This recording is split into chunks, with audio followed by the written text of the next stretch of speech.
Daalụ ntango na mbụ onye Igbo.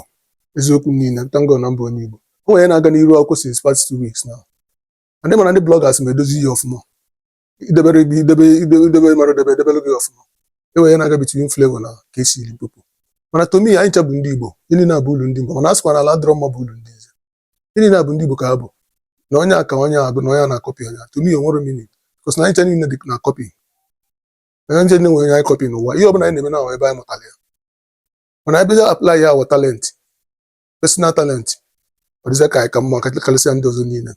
Yes, you open a modern name in a war, come on, always was here what differs in the this now talent. When was the talent in the museum or teacher? In a high life on a apart from the knife and those Oliver the Cook, Moody Celestine Uku, Alichukuma, all those people who go and take an end to Kotabo. Right,